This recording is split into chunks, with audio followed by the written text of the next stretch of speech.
El proyecto de reforma establece que la jubilación común tenga como requisitos mínimos una edad de 60 años con 30 años de servicio. Al mismo tiempo, una disposición transitoria de esta reforma constitucional establece que la entrada en vigor de la reforma no puede derivar en pérdida de derechos adquiridos y que el Estado no podrá innovar en perjuicio de los afiliados del sistema de seguridad social. Eso limita notoriamente la posibilidad de que el Parlamento modifique otros parámetros de la causal común. Más aún, es una disposición que francamente no dudaría en calificar como temeraria, porque admite interpretaciones extraordinariamente amplias que pueden limitar muchísimo cualquier posibilidad de ajuste del sistema. Por lo tanto, si se aprueba esta reforma constitucional, las opciones más viables pasarán probablemente por aumentar los aportes, si ello no termina configurando luego una reducción de los derechos que intenta evitar esa disposición transitoria. Un aumento de aportes que puede afectar el empleo y que puede afectar el salario líquido que perciben los trabajadores, o, más probable aún, una mayor presión impositiva. Este aumento del gasto en pasividades que resultaría de esta reforma constitucional plantea una doble inequidad con consecuencias regresivas en la distribución del ingreso. A ver, ¿cómo es eso? ¿Cómo es que hay una doble inequidad? Y hay dos inequidades. Esta reforma plantea aumentar el peso de la seguridad social sobre las generaciones más jóvenes. Digamos, el gasto público en seguridad social muy probablemente crecerá. Las generaciones más jóvenes son las que terminarán pagando o más aportes o más impuestos. Y como decía recién, la pobreza es notoriamente mayor entre los niños y adolescentes que entre la población mayor de 65 años. Por lo tanto, esta reforma constitucional nos plantea una inequidad intergeneracional entre generaciones que tiene una connotación regresiva para la distribución del ingreso, porque los más jóvenes tienen menores ingresos, viven en hogares de menores ingresos. Pero además tiene connotaciones regresivas entre la población adulta, porque actualmente la edad media de jubilación está en los 62, 63 años. Eso en parte obedece a que algunas personas prefieren trabajar algo más, pero fundamentalmente obedece a que muchas personas no llegan a configurar 30 años de aporte a los 60 años de edad. Entonces, estamos centrando el debate en la edad mínima de 60 años y nos olvidamos de que muchas personas igual tendrían que trabajar más para llegar a los 30 años de aporte.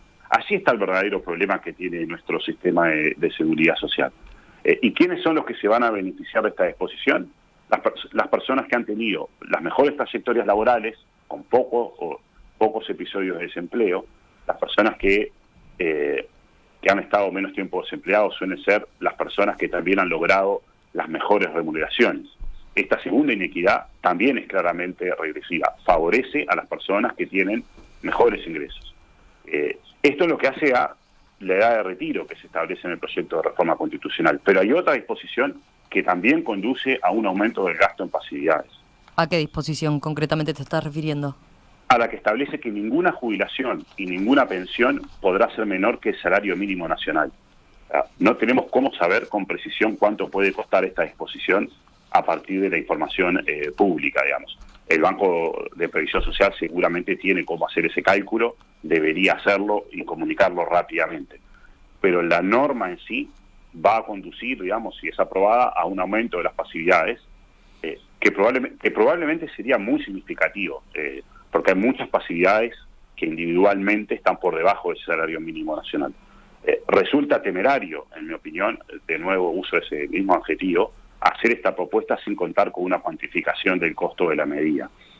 Acá el proyecto introduce esta disposición sobre una premisa que está siempre presente explícita o implícitamente en los debates políticos, en los anuncios que los sucesivos gobiernos realizan, pero que es una premisa falsa o cuanto menos muy inexacta.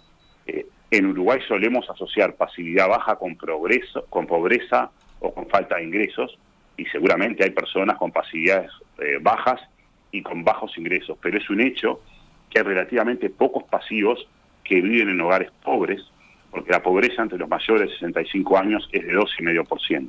Entonces, estamos ante una propuesta que no es adecuada para atacar la pobreza, o que no es adecuada para atacar los ingresos bajos.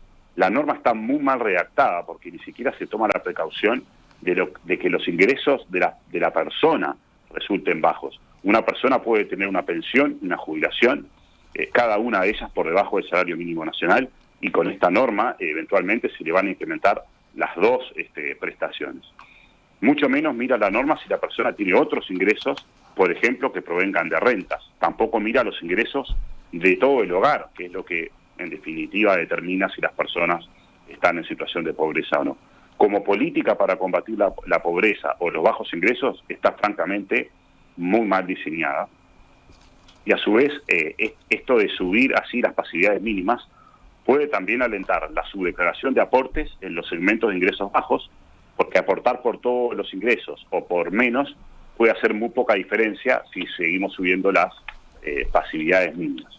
Y a eso se agrega que esta norma indexaría las pasividades mínimas al salario mínimo nacional. Francamente, esto es un retroceso en materia de diseño de las políticas públicas. Durante décadas y hasta el 2005 tuvimos al índice medio de salario como un indexador de diversos gastos públicos. ¿Y qué fue lo que sucedió? Lo que sucedió fue que los gobiernos dejaron perder valor al salario mínimo nacional, no subían el salario mínimo nacional, porque hacerlo tenía costos fiscales. Y eso terminó degradando el objetivo del salario mínimo nacional. Esa norma nos devuelve a ese pasado. Con esta norma lo que va a terminar ocurriendo es que el salario mínimo nacional irá bajando en términos reales. Francamente cuesta creer que esta propuesta provenga de una central de trabajadores, así de mal diseñada. Tú decís que con esta propuesta lo que ocurrirá es que terminará bajando en términos reales el salario mínimo nacional, porque los gobiernos manipularán, entre comillas, esa variable. No la manipularán, solamente que tendrán que decidir discrecionalmente si ajustar o no ajustar el salario mínimo nacional, y entre ajustar el salario mínimo nacional y aumentar el déficit fiscal y no hacerlo, con frecuencia optarán por no subir el salario mínimo nacional.